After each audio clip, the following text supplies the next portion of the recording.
I guess my concern is there's such a huge gap between where we are now and where they want to get the sport. And then the argument too is like, do we want to have downhill athletes being Formula One level athletes? Like there's a whole box and dice that comes with that. Like, yeah, there's a shitload more money, but do we lose the soul of the sport along the way? And then there's the more, I guess, venue side of things. Like we obviously operate a big venue. We want to host future World Cups. There's a massive cost now associated with the broadcast that comes back onto the venue. And we do it generally as a marketing exercise at the end of the day. Like that's the value from a venue point of view, and just because it's fucking cool. Like we love doing it. I love events, always loved events. Like we want to do that stuff because it's just super fun to do and we feel like it's valuable.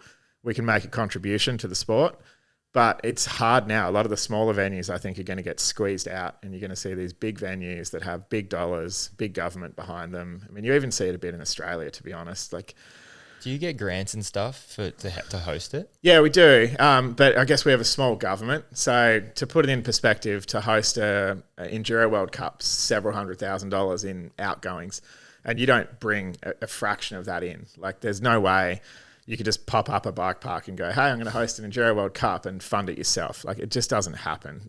No one can do that. You're looking at the big resorts and things. So government support is critical, and they look at it and they go, well, look, you're going to bring X amount of people in, and you do your whole economic impact analysis, and you get used to kind of knowing what they want to see from a grants point of view.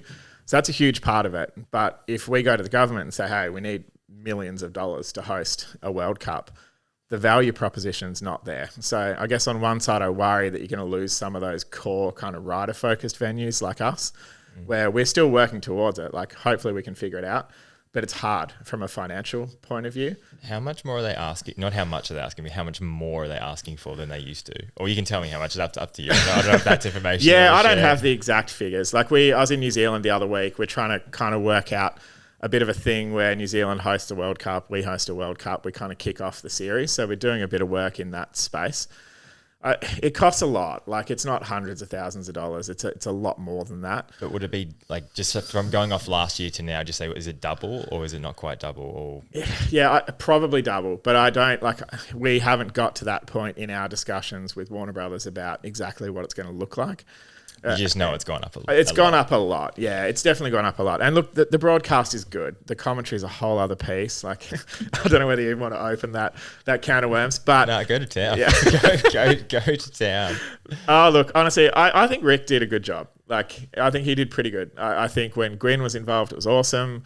Cedric, not so much. Sorry, Cedric, but for me, it just didn't really work. It's hard to have a French person that speaks French commentate for an English audience. It's just I find that because I really like Cedric, I get along with him really well, but it's like the commentary and he's a legend. Yeah, but I just don't think he didn't do it for me.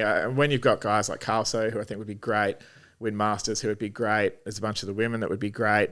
Like I just feel like we could do better in that space. I think what they're doing is awesome, but probably one of the key things is if they want to cull the fields right down, which I'm not totally averse to. Like I love the idea of the scrappy van life side of things and getting into the World Cup, and so many of our Maydena crew are doing that, and it's sick. I think it's amazing.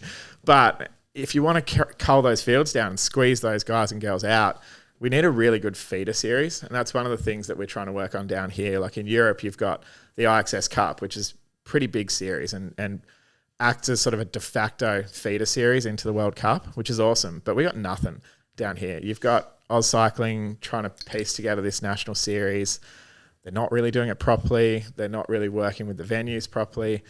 I don't know. I feel like at a national level we're struggling, and that's where, again, we're in New Zealand trying to figure out, like, what can we do? Can we build this continental series in Australia? Can we have 2 rounds, 1 in each country, UCI points on all the rounds, and that's your feeder series then into the World Cup? So that's one of the other things that we're working on, because Would you link it into like a Crankworks, or would that be, maybe you want to be separate? I think separate. Yeah, maybe. I mean, it could overlap other events. It might overlap things we're doing. Maybe it overlaps Cannonball. I don't know. I mean, we're just kind of throwing ideas around at the moment, trying to get some support from venues and the organisations over there to come back and say, well, look, we've got this idea, and then take that to Warner Brothers and say, look, this has got to happen. Like for Aussie juniors, we need something here to give these guys and girls a pathway into the World Cup. And if you're going to make it harder and harder for them to get in, how do they get in? Like if you look at the results this year, you still had a bunch of arguably random people that were way up there and unexpected, like Charlie Hutton winning world champs.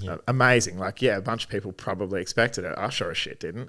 But then you had a bunch of other athletes that are creeping up into the top 10 that otherwise wouldn't have even made the cut of the top 20 because they made that rapid progression up through the ranks. Well, look at Ollie Davis for perfect That's it. example. Ollie's a great example. He didn't even qualify for the first 2 rounds, and then it was obviously a slow burn to get where he is now. And then at the end of the year, 15th or something, I can't remember, but he was up there.